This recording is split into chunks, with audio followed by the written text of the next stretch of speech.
आ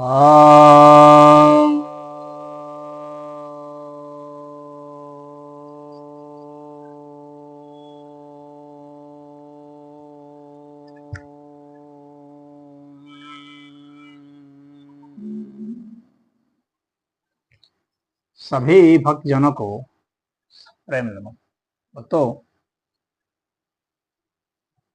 एक जिज्ञासा आई है कि ओम ईश्वर है या ईश्वर का नाम है या ईश्वर का गुण है। ऐसा है कि ओम ईश्वर भी है, ईश्वर का नाम भी है, ईश्वर का गुण भी, क्योंकि ओम पूर्ण है और जो पूर्ण है वो सब होगा। वो नाम भी होगा, गुण भी होगा, काम भी होगा, सृष्टि भी होगा, प्रलय भी होगा, सब कुछ होगा। तो वो सब कुछ है। हाँ, उसके पूरे विस्तार को और पूरी सूक्ष्मता को यह समझने पर ही मालूम पड़ेगा कि वो किस समय क्या है। तो अलग अलग स्थितियों के लिए, उसकी अलग अलग स्थितियों के लिए अलग अलग नामकरण किए गए हैं। और जो नामकरण है वो उनके गुण के आधार पर ही भी, उनमें गुण भी है और वह निर्गुण भी है और गुणों से परे भी हैं। वो सगुण भी हैं, निर्गुण भी हैं, वो सब है। वो नाम भी हैं और अनाम भी हैं। वो दोनों हैं। वो ईश्वर भी हैं, वो परमेश्वर भी है।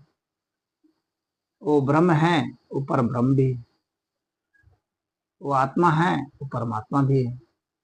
वो परब्रह्म परमेश्वर भी है। तो वो हर स्थिति है। तो चाहे वो प्रकृति हो, चाहे ईश्वर हो, चाहे जीव हो, सब कुछ वही है, उसके सिवाय कुछ नहीं।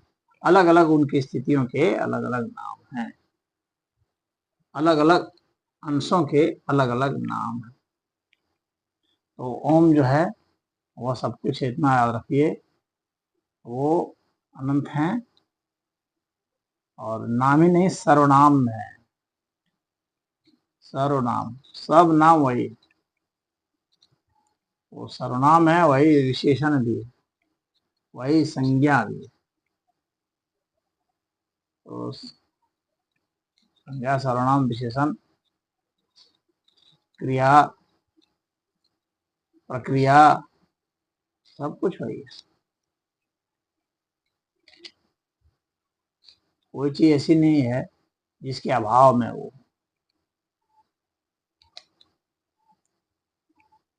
जितना चीज आप देखे हैं, अनुभूत किए हैं, या कोई भी जितना चीज देखा है, अनुभूत किया है, या सब मिल करके जो देखे, अनुभूत किए हैं, या जो उनसे छूटा रह गया, बाकी रह गया, वो सब कुछ सृष्टि की, स्थिति की, प्रलय की, हर चीज की जो भी बातें हैं, सब ईश्वर की, सब ओम है। मुझे उम्मीद है आप समझ गए होंगे। हरिओम।